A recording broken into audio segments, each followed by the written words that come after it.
Hello, hello. So good to sit down with you. Yes, you too. Just got a little dark there. It's been since what?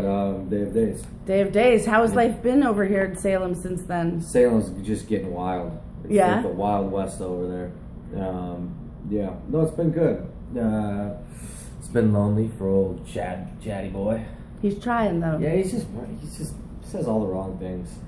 I feel like sometimes he doesn't know what he wants also, so he does something and then he tries to, he reacts. Yeah, well I think... And then he has to backtrack. I think, I had this conversation yesterday. I love Chad because I think a lot of the times you get somebody on a show like this, it's very easily defined as good or bad. Like they're the bad. But I think Chad is very much good and bad, and he does good things in a bad way and does bad things, you know. Which I find really fascinating. That's fun to play. This week, the tension between Chad and Kate are up a level.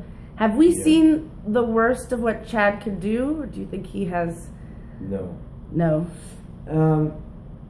No, you've seen him kind of puff up his chest and pretend to have power, pretend to do things, but you start to see him gradually get more manipulative in how he accomplishes what he wants. But on a larger scale, he asks his father for some help and some guidance on destroying Kate for something that she does. He pushes a wedge between him and Jordan, which we're on the way out. But Chad doesn't like to be backstabbed by anyone. So he likes to do all the backstabbing. Yeah, I think now you've seen some kind of little chess moves that he's made with Abigail, to get into Abigail's life and to mess with Ben's life and get rid of Rafe, and you see all these things kind of come. But now you're going to start to see a grander scale. But you're also going to see, kind of Papa teaching him a thing or two. Oh, yeah. We've been waiting for that. I So know. He's going to learn some dirty tricks. He's going to learn some dirty tricks by the man. I mean, Stefano's destroyed Kate how many times? Right. Who better to ask for advice? And going back to Abigail, what do you think of his feelings for her? Like, do you think at this point it's really that he is into her and loves her, or whatever words used, or is it all part of just wanting to win, wanting to? I think Chad loves her. He doesn't know, he doesn't really know how to do that. I think if one day Chad woke up and Abigail was in love with him, and he had gotten rid of the burden that that you're going to start to see his family take. If it was, if he could make that choice to have Abigail, and have a family, because that's all he's ever really wanted. He lost his daughter, right? Which he didn't even know about, which through the course of time you'll start to see which has an effect on him. I think if he could reset, he would, but he can't. He's in the Demera, vice grip now. So he doesn't know how to be with her. But his love for her is genuine, and he just doesn't know how to deal with it. Interesting what you say about the reset. Do you think that Chad would choose to not be such a bad guy or do you think he's fully embraced it? Like, I know he can't go back. I don't think Chad's always been a little bit of a troublemaker. I mean, right. It's not like he was ever really good. He was lost. I think his trouble is the idea of one person you can want. He wants a family. He wants to be happy. He wants to be in love with Abigail. However, that's not in his blood. That's not in his instincts. I think generally he has some stuff going through him that just he can't grip. So it's like he wants that, but he is this. Right. So which do you like more? When he's trying to be nice, or when he's going full blown? I like to face what he is. Yeah. I think it's harder. It's harder for a man to give up love to. I mean, he also knows that.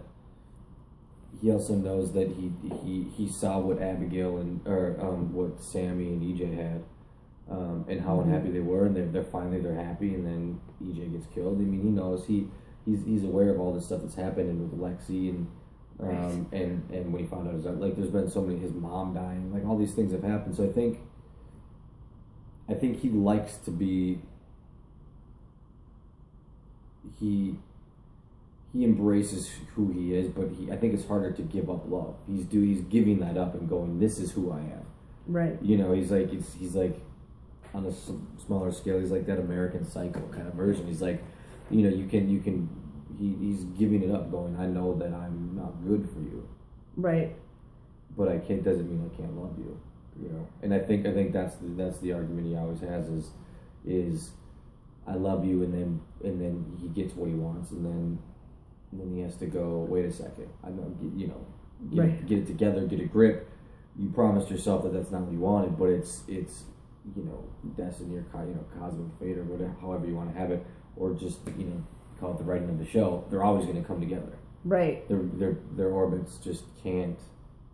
I was going to say, with, you know, Jordan is shortly exiting, and this is a bad week for them as a couple as well. Well, yeah, his intention was to use her to get back at Jordan, to get back at Ben. Right. I think in that he found, you know, like I said, he's somebody who wants to be loved.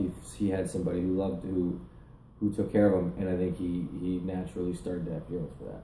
So now that she's gone, is there room for new romance for him, or is he pretty stuck on Abigail in the coming months? I think he's stuck. I think he's always going to be stuck. Yeah. Yeah.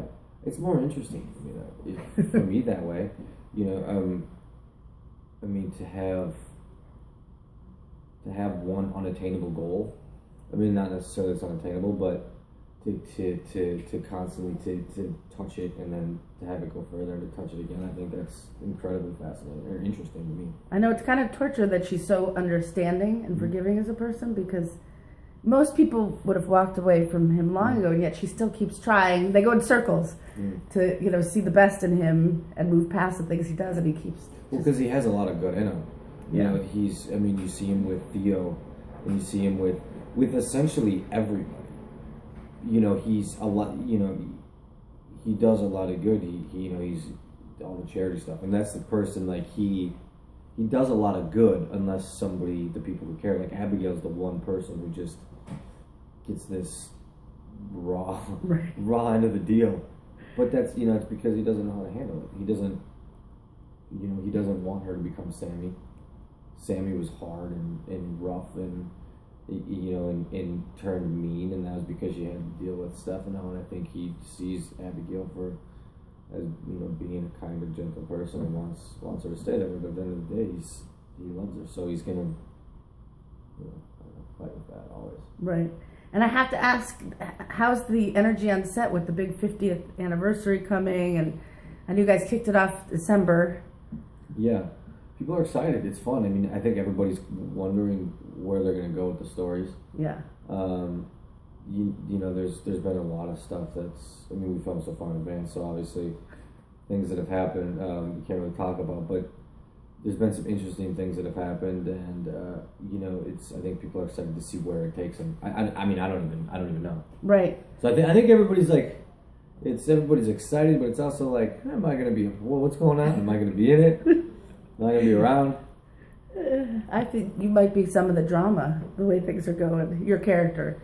I think the DeMares are going to play a heavy thing in some 50th drama. I mean, that's just my guess. Do you feel the weight of being a DeMare extra when you talk about the 50th anniversary, and for so much of the time the DeMare family was part of it?